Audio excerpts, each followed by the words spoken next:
Hello, everyone, and welcome back to the World Explorer podcast. This is the podcast where every week we take a random prompt and build an entire world around it. My name is Casey, and I'm joined with Isaac. Hello there! So, today's prompt is the idea of buying and selling spells. So, you know how like a wizard in a fantasy world might just cast a spell or whatever, and you can learn different spells and you can create potions and stuff.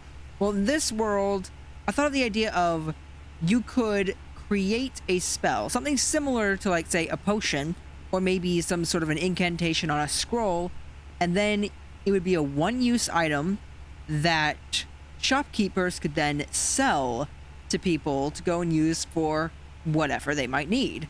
And I started thinking of different ways that this could work.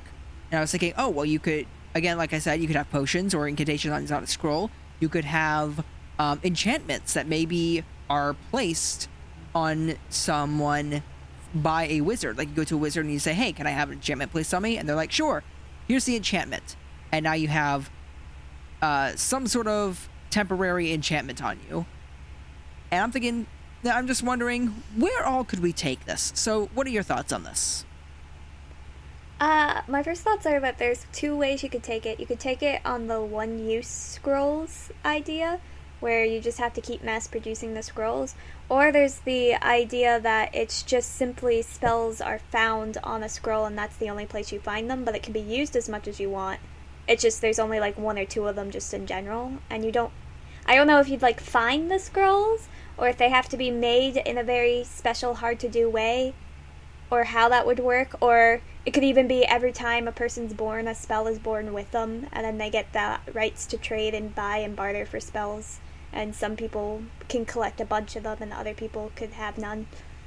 Well, at that point, I feel like if you're going with the route of like every time someone's born, the spell's created, I feel like that would cause spells to become very, very scarce, because like surely everyone's going to be using a spell at least once in their life for something. But at that point, they become very scarce and very rare and very expensive, and they wouldn't be very common. Yeah, but that might be the appeal to it. And it's not like these are one-use spells. Like, these are the spells you get to use it as much as you want. And it's just, I guess, randomized kind of what type of spell happens when a person's born.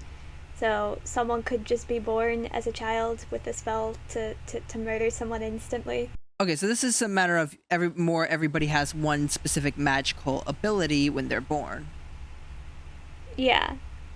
And then they can give, trade, or steal from others.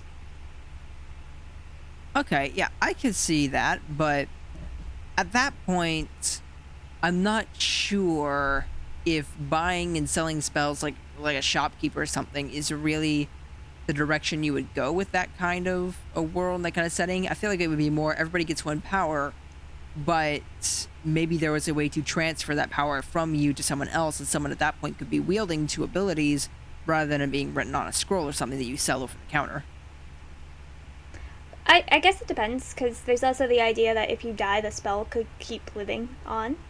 In which case, then, over the years, later on in this world, there's lots of spells. Yeah, you could do that, where spells just don't die and they last forever. In which case, I'm not sure what the point in, like, buying and selling spells would really be. Because, like, you gotta get to a point where they're just so common and you've always got a spell for every instance. Like, everybody would have a spell for every instance eventually, because you're gonna have so many people that have populated the world prior to this latest generation, where the average person could have like hundreds, maybe even thousands of spells. Yeah, it probably works better if it's just per person, and then it dies with them. Well, I think we need to decide something here real quick. Do we want to go with the original idea of selling spells, different types of spells, incantations, potions, whatever, over the counter by some sort of wizard that makes them? Or do we want to go with the idea of you are born with magic and everybody gets a specific magical ability? Because these are essentially two different prompts. Yeah, I'm good with either. I don't know.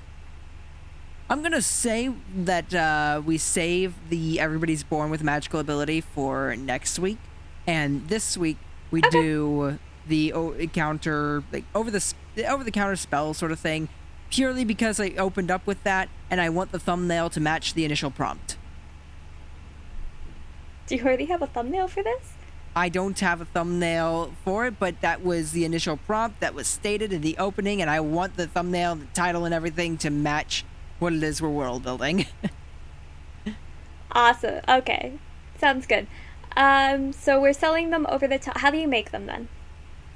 Is it just a potion and you throw a piece of paper in it and then out pops a magical spell, or?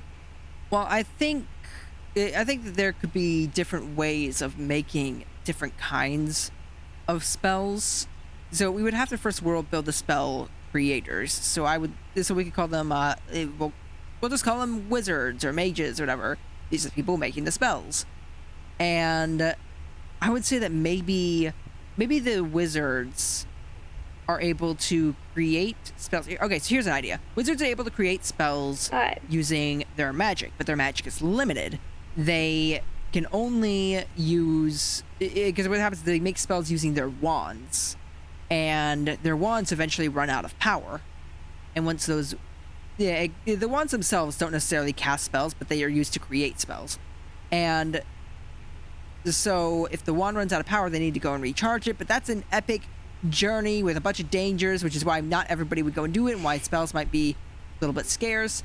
And so we'll world build that later, but for right now, we have these limited magic wands that will create a spell, and you could maybe wave the wand over a cauldron to make a batch of potions.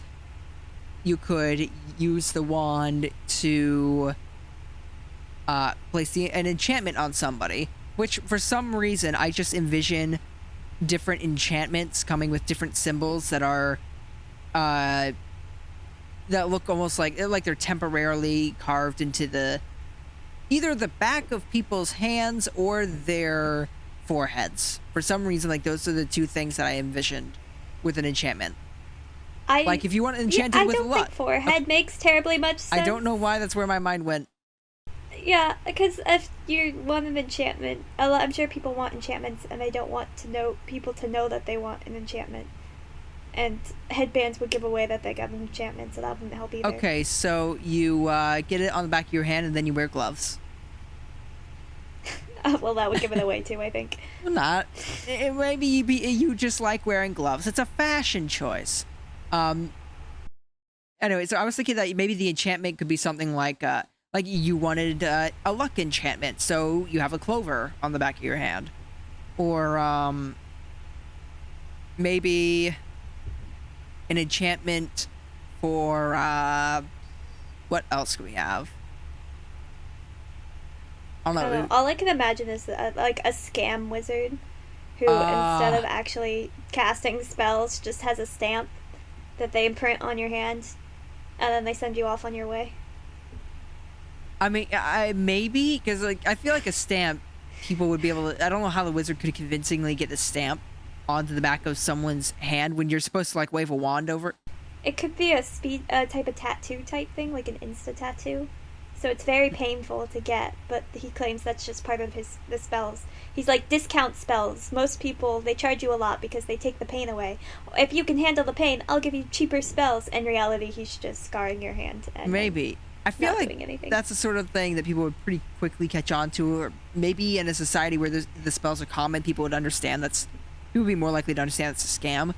But something I was thinking about when you were talking about the discounted spells and everything. Yeah, that's true. People are dumb. And they'll fall for anything. But something I thought about that might be more effective is selling defective spells, or spells that don't have the proper amount of magic instilled within them. So he'll give you a cheaper spell, but he also didn't use as much magic from his wand to make it. And so you might get a luck enchantment. You're really lucky, but only between 12 at night and 2 in the morning. Yes, that sort of thing. Or maybe you're very lucky, but only when under certain circumstances, like when a certain person is around, or maybe you're very lucky, but in sort of unintended ways.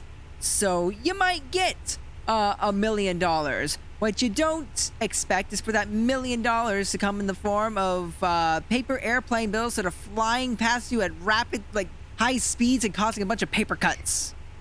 So you mentioned luck, but I feel like luck would be just because of the great impact it would have on the environment and the people that it's implanted on.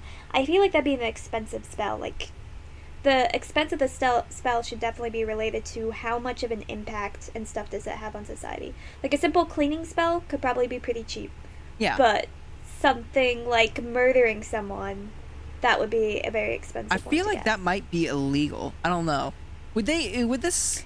Oh, Yeah, usually. because I'm thinking it might depend on like how difficult it is to make these spells, and Since when is that going to stop someone? yeah, I feel like it might be the sort of thing where, oh, it's illegal, we don't sell that. Also, if you just take a look under the counter. Do you want to start a plague on a town? I can do that. Yep. But it should cost a lot. Yeah. Like, it should cost a lot Of course, magic. like And I don't know if, like, would dark magic have an impact on, like, a wizard themselves? Like, a physical impact on them as I well? want to say that would no, make them less likely to do it? because if the guards from the castle or something were coming by, or anybody coming by, and they saw these physical impacts on the wizards, and then they could say, oh, you've been using dark magic, you're under arrest. Yeah.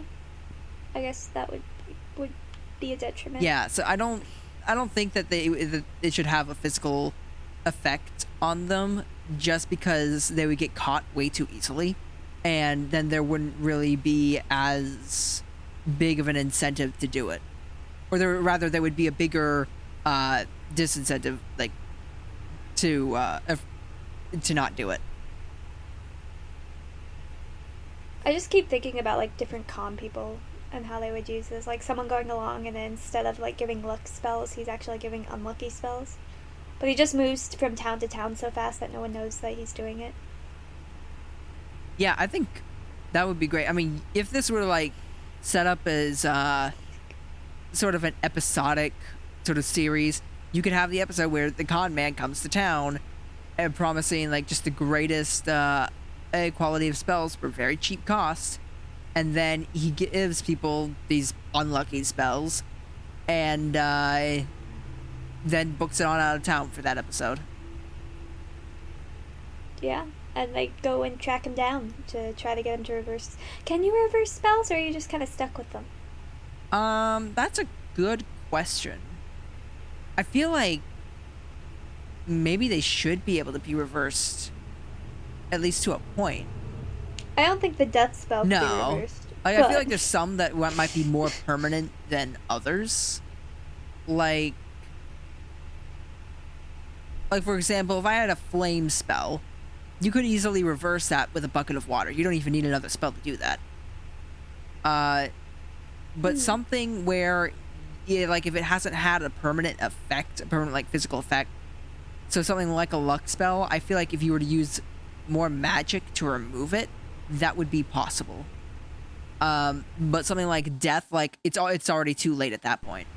Okay, so something that affects you as a person could be reversed, but something that kind of just makes something exist probably couldn't. Like if you're making fire exist, or a new plant, or something along that lines, you're kind of stuck with it. But yeah, I mean, you could use another spell to destroy it. Like if you summoned a rock, you could use a spell to maybe like incinerate the rock, but there's no specific undo summon rock spell, I guess is the way to put it.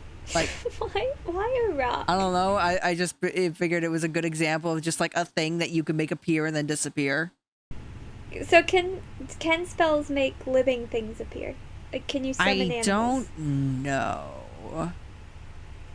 I don't think you should, because then there comes the question, why can't you summon a Yeah, human? that's always the question. That's always the problem. It's just like, why can't you create a human? In which point, I immediately believe like you would have there would be a slave market where people are just creating a bunch of humans just to work. I feel like that's another episode in itself. Yep. I mean, I feel like we've already built worlds along those lines, so I do like going dark places, so I would not. I'm sure slavery has popped up. yeah. Did we do that with the world that was run by emotions, or was like powered by emotions? No, that was child abuse. I'm sure we did slavery at some point. I don't know. We've done dystopian a lot, which borderline slavery, but they not. I don't think we've ever really crossed the line into. I think you could call it like, I don't know, psychological slavery. Psychological Something societal slavery is what a dystopia might be. Yeah, but we don't go into. I don't know why we haven't done that, but we haven't actually. I'm sure so. we have at some point. But that's. I don't think we have, though. I don't think we've ever touched slavery. Does the arts and crafts world count? I think that's just more child abuse. We do a lot of child abuse. No one take that out of context. So say my favorite thing to write is child abuse. You can take that out of context if you like. Oh no. Ah. Oh, this is awful. Yeah, this is gonna be the YouTube very, short, isn't it? Oh, 100%. But we're also very off topic, which is wizards selling things. We talk about how they recharge their wand, because I'm kind of interested in that process. Okay, because I do think that will affect how we want to charge the rate for certain spells. Yeah. So, in order to make this something where it's not a thing that everybody can just make their own spells at home, there has to be a reason as to why it's like limited to these people, and I'd say it's the wand and the way it's recharged. Now, getting the wand itself might be a challenge. It might just be a challenge all on its own. The wand but then chooses the wizard, Harry. I still need to watch Harry Potter. You do. But that's it. That's the reference there. The wand chooses the wizard.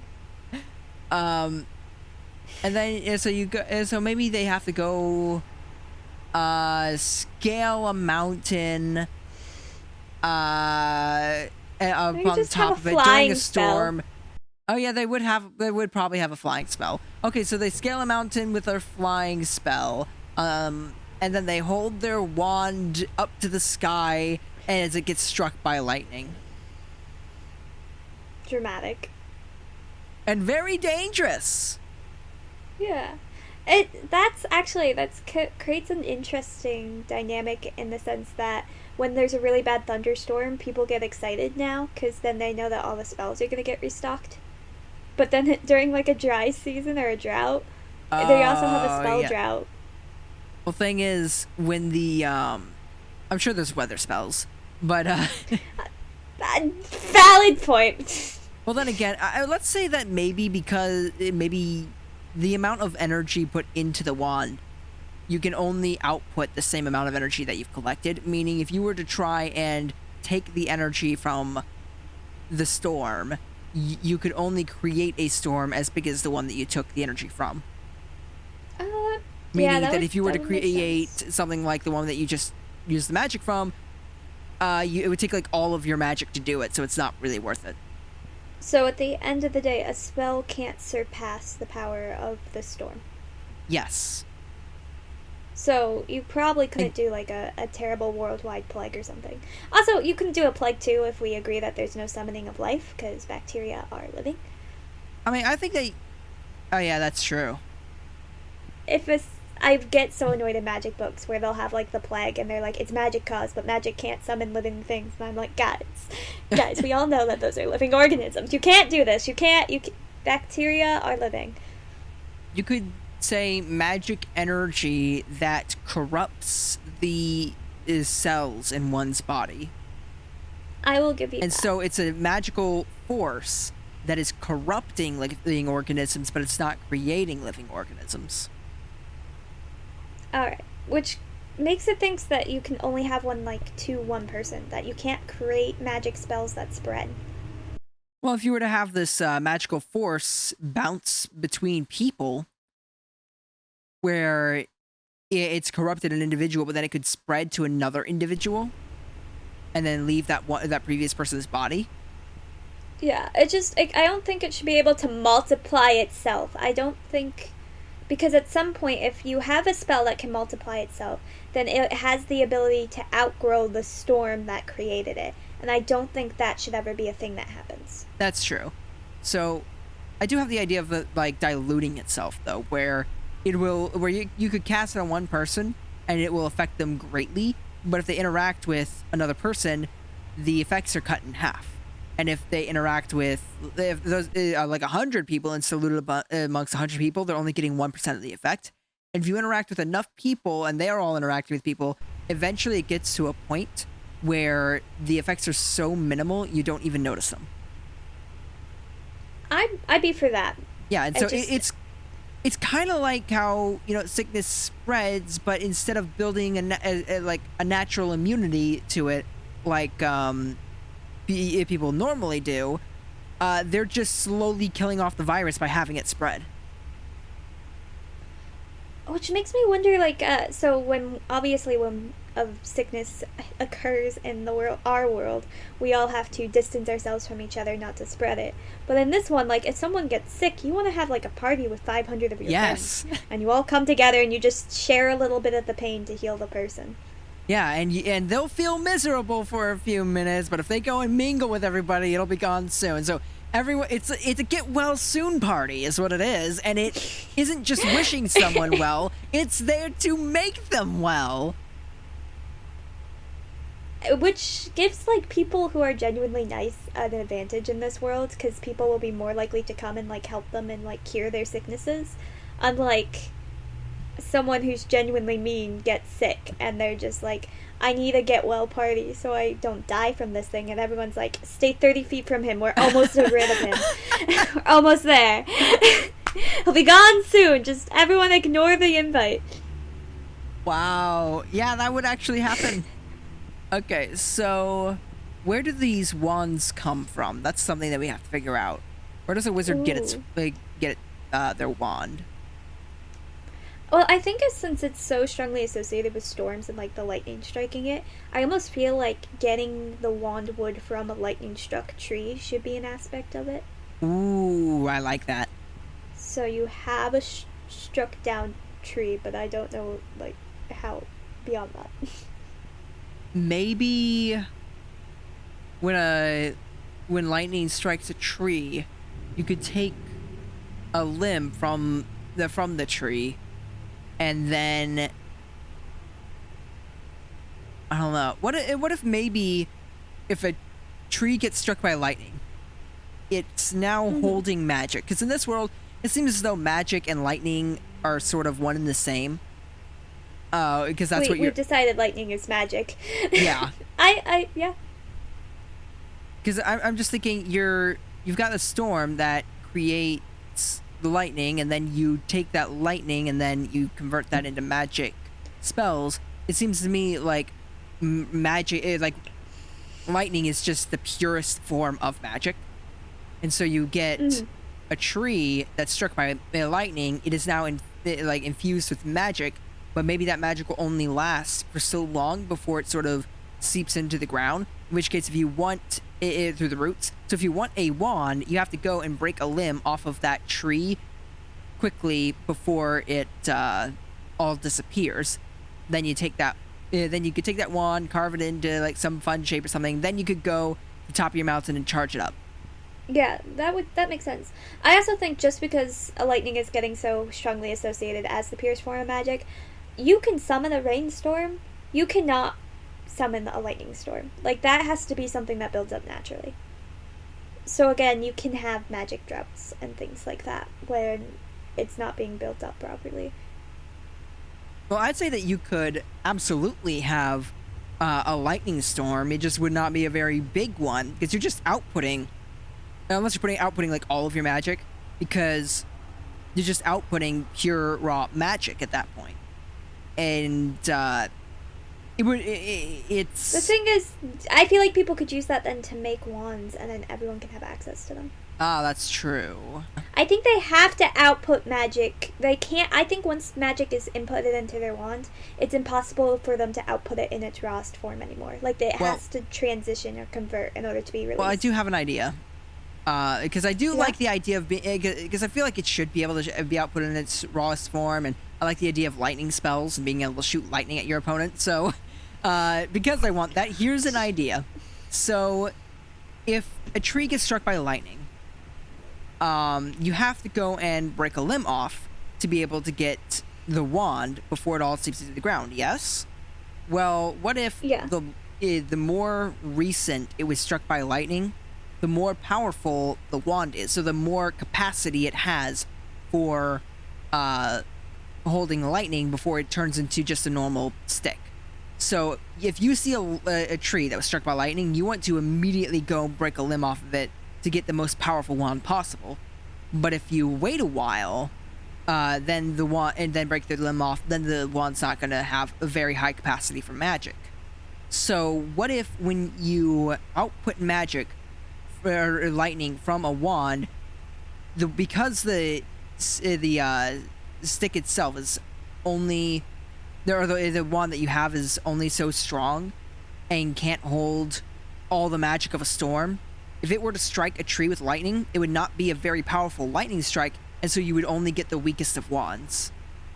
In which case, you would only be able to cast like 1 or 2 spells with it, and so they're practically worthless. And so no one's going to go and bring their wand to the top of a mountain where they might get struck by lightning just to get 1 or 2 spells when they could just buy it from a wizard who has a much more powerful wand. You could also have training wands for like kids.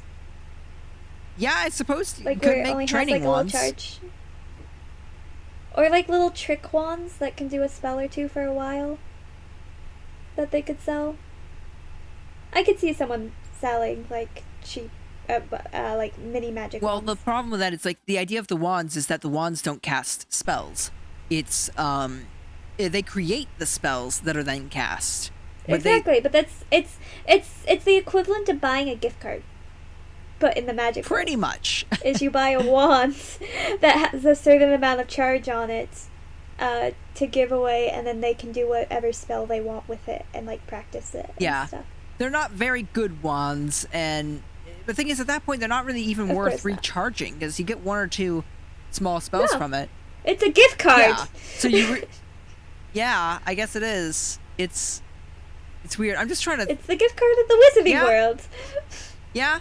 You don't think for, like, someone's 18th birthday, and, like, they're becoming an adult, that wouldn't be, like, something that a family would come together and go and buy like a wish. It's pretty much like you get to buy your kid a wish, and they get to decide what they want to do with that. If they want to try their hand at a lucky spell or something, and I know it could even be like it could even become a rite of passage of when you become an adult, you get yourself they call it like the 18th birthday wishing wand or something along that line, and they get to try out one spell. And well, again, you're not trying out a spell, you're making a spell. Exactly, but they get to make a spell and they get to try it out, and then how successful they are might affect how people view how good of an adult they're going to be or something. I'm just sitting here wondering why they are making a spell when you could just go buy one from somebody who's already studied this and has fine craftsmanship at it and is able to get it perfect. Why? Because for the same reason that I crochet blankets, even though I know my blankets are as good as the ones I could buy, or the same reason that I bake cookies, even though I could buy store-bought ones, or the same but if reason I go that and buy, I'll make my own artwork instead of buying something. Yeah, but the thing is, I can make cookies that are just as good, if not better, than what's at the store, whereas the ones, in this instance, if you go and buy something from, and it's also cheaper, but in this instance, you go and you buy something from the wizard, and he's gonna be able to give you any spell you want, done perfectly, whereas I imagine you're going to need to do a bunch of study and a bunch of hard work just to figure out 1 or 2 spells for this rite of passage thing. Also, why is That's what makes it a it rite a of passage? Like, I don't know. You brought that up. It's a thing that could develop. Yeah? I'm saying it has a potential to become something like that. I still think people who don't want to climb the mountain but want to try out like making their own spells would be interested in buying these type of wands. It's more like a cake mix, actually, okay? It could be like sort of an apprentice thing as well, where people want to be able to learn and know is spell creation something I want to get into, and so they can buy a few of these lower powered wands just to get an idea for it, a feel for it and everything, and then they can go and figure out, you know what, this is something I want to do, and so they will they'll go get a more powerful wand, and they will they'll become a wizard and start their spell business. I can also see someone who just enjoys the process of making spells but hates the idea of the lightning thing actually hiring like an apprentice whose only job is to recharge wands. Yeah, I could see that. Now, I do have to wonder how the recharging thing goes, because obviously if you are standing on top of a mountain and get struck by lightning, you're dead. So what is it about this that makes it dangerous? Do you have like a chance of getting struck by lightning, or is there some specific technique to it that you must learn so you don't get struck by lightning when you're recharging?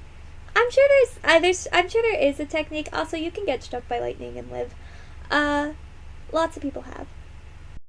Yeah, but you're also likely to die. Like, there's a good chance of death if you're struck by lightning. We're talking about something that I think it's like 4 times hotter than the surface of the sun. And people survive it. Somehow. I never understood that. It's really mind-blowing.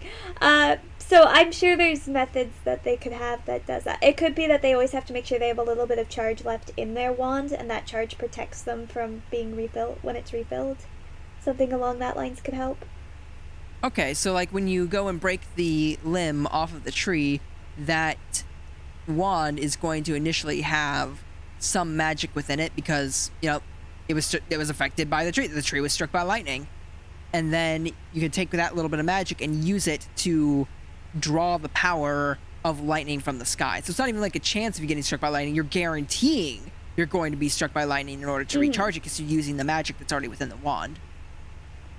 And it also makes people a little bit more cautious when they're like creating spells, in the sense that it could be a drought and they could have their wand and now they have like someone's sick and needs to be cured, but also they're well aware that there's a chance that by doing this spell they're going to run out of magic and then they can't recharge the wand. Like the wand's just done. Yeah. So now they have that type of dilemma, and that could be an interesting dynamic, especially if there is a magic drought. I mean, at that point, why not summon a smaller storm with a different fully charged wand later on, and then strike that dead wand with lightning to get that extra little bit of boost that it needs, and then take it to the top of the mountain to fully charge it? Because I think at that point, I think or is it just turn into a normal stick? Difference. I think you could say that. It's just turned into a normal stick. I think it just turns into a normal... Yeah, I think that's more what it is. Yeah, and I think in order for a wand to be formed, it's not just the lightning part, it's also the fact that the lightning hit something living. Like, the living tree element is in a very key part to the wand being able to form. So you can't just strike a stick and it become a wand. It has to be a living tree. Yeah. So if you're really attached to this wand, if it's been passed down for generations and they've been managing to keep it recharged, and now suddenly you're torn between, like, helping this person who might die if you don't, but they might live, you don't know, or losing, or, you know, completely losing the power of this wand, which could be a huge, like, big you get disgraced by your family type thing for ruining a family heirloom.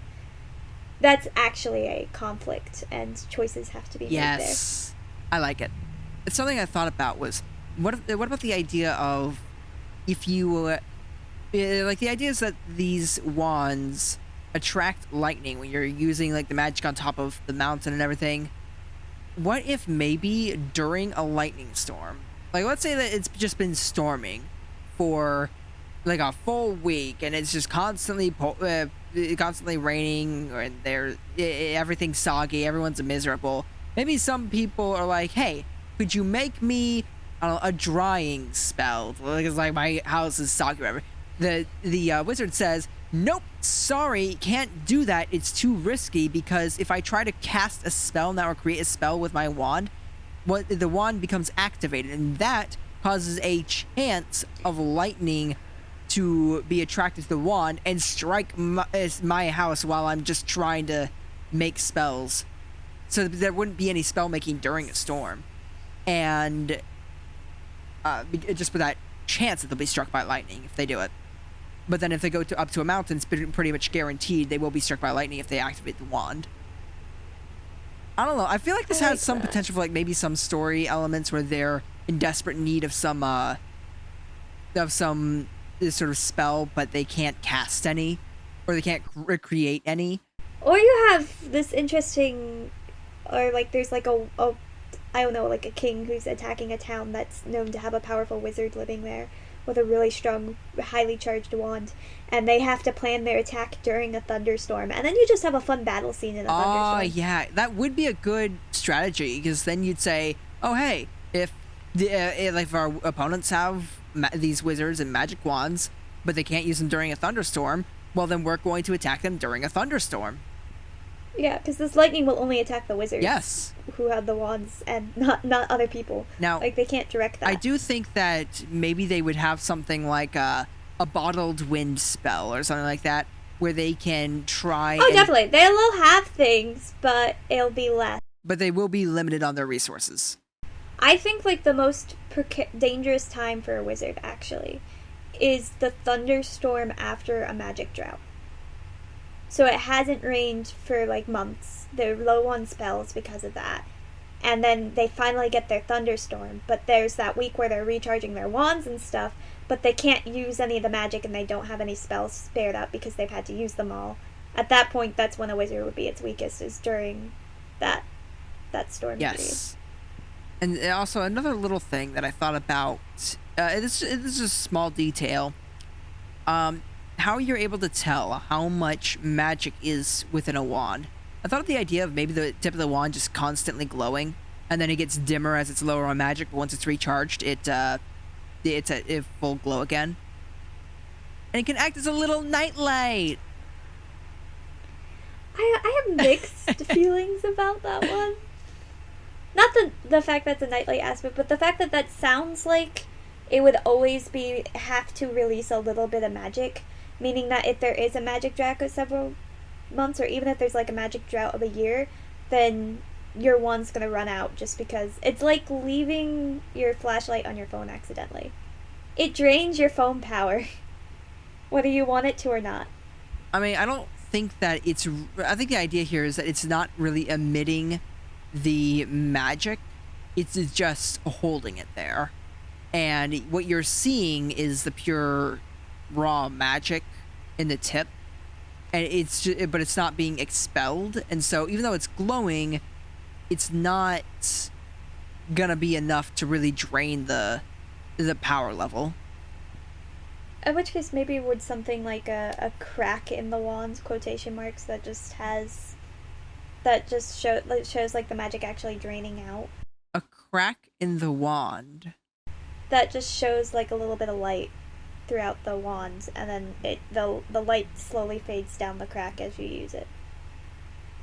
I'm trying to think of like how that would work, because if it's struck by lightning, do you have to like know. forcefully like carve in the crack after you get your wand, so that you're able to see it? That could add like a skill aspect to wand making. So you could have a wand now, but you won't know how much charge it has unless you get it professionally done. Yeah, because maybe if you were to cut too far into it, then that damages the wand to where it's useless. And then it just explodes. And so what happens if you... You just release all the energy. That was going to lead to my next question. What happens if you have a fully charged wand and you snap it in half? It explodes. That sounds like a thing that would happen. Yeah, it just explodes in a bunch of lightning. Yeah, it would... Yeah, I think this actually is a cool idea, just because if you want a unique looking wand and you want a wand that you can tell if you're charging, this now creates an industry for people who are wand carvers. Like, that is their art. They take the chance and they carve these highly explosive things and they add pictures and details and stuff. And so if you have a carved wand, that's even more value to these wands because you've put the effort to pay someone to carve an explosive for you. Yeah. That's exactly what they've done. Now, something I thought about just now that I don't know if you want to say that this is something possible because it's so specific and it's so strange, like in terms of how it would be used. But like, what if someone were to intentionally break a wand so that the magic in it, and maybe there's still a little bit of magic left in it and it hasn't all fully released, but maybe they wanted to weaponize this during a storm. Maybe this is like the army is attacking when they don't have any magical abilities left. They can't use their wands. What if a wizard were to break his wand and then take the broken pieces to the top of a mountain, and then because the wand is sort of unstable and it can't properly hold the magic anymore, he takes this broken wand, gets it struck by lightning, and then because the wand has to release the magic, he then points it at the army and then redirects the lightning down towards the invading army just on repeat, launching lightning bolts at them. Extremely powerful lightning bolts, more powerful than you would ever be able to do with a normal wand, but it's also, you know, incredibly dangerous because he's using a malfunctioning wand that could maybe explode on him if he keeps on charging it up like this. I don't know if you'd be able to redirect it in that way, because I do think just breaking the wand, I guess whatever point is where it would come out, but you hold the wand upside down. So normally when they use a spell... yeah, but normally when they use a spell it's, I don't know, I guess a lot more controlled, but the moment that I'm trying to think, like, what actually keeps a wand storing the magic and allowing you to use it properly. Yeah, because it's not like it's a violin, it's just a stick. But I guess the whole thing is that it can contain the wand, and then you use a little bit of its magic to release the rest of it, release the amount you want. So that means the moment that there's a hole in it, it's just all going to come pouring out. And then I guess you could do your method, but I also think it would probably kill the wizard. Yeah, that's why I'm like, it would have... That's why I was thinking, like, you can make it so it has a chance of killing the wizard, a pretty good chance. It's incredibly risky, but it would also be, you know, a big heroic moment. Maybe the mentor death scene where he's just, like, valiantly... That was what my thought was, like, this is the mentor death scene, isn't it? Where you have the little protege there, and he's like, all our hope now rests on you. Walks off to the mouth, he says, run, you fools, and starts shooting things and then explodes. It would be epic! Yeah. I love it! Like, is it cliche? Yes. But this specific way of, like, the mentor dying and everything, it would be epic, and I can't think of a time where this has been done before, where like a mentor character dies because he's standing on top of a mountain shooting lightning bolts at an army. And, like, risking his life with each one. Like, that sounds awesome. Of all the ways to go out, that is awesome. Yeah. That's the definition of going out with a bang. We have not done anything to build, like, a mentor character or anything like that, but whoever this guy is, I love him. He's epic. Yeah. To be honest, I think, though, that's a good place to end the podcast. With the epic mentor character. Killing yet another old man. We're very good at that. Yes, that's what we're good at, folks, here. Killing old men and child abuse. Yes, but if you're middle-aged, you're good. Yeah. You're fine. You're good. Yeah. That's so sad. Yeah, we don't really do anything to middle-aged people. Well, maybe the one chef from the Ooze Corrupted Forest episode not too long ago. Oh, we did kill a lot of rich people. We do abuse rich people a lot as well, I think. When did we abuse rich people? Oh, that was the whole thing, like the people who got poisoned in that episode were rich. Yeah, we just abuse people in general. But that's what makes the story look, interesting. Anyway, with that, we're gonna leave it off. Leave a comment on like what you think of this world building system. Hope you enjoyed, and we will see you all next week. Goodbye. Is that an attempt at a proper outro for once? It just flowed really, really well. Okay. I was like, I don't think we've ever done a proper outro before. What is this? They're gonna think we got possessed by someone. Yeah, it's just like in the fact that I'm doing it too. It's just like, wow.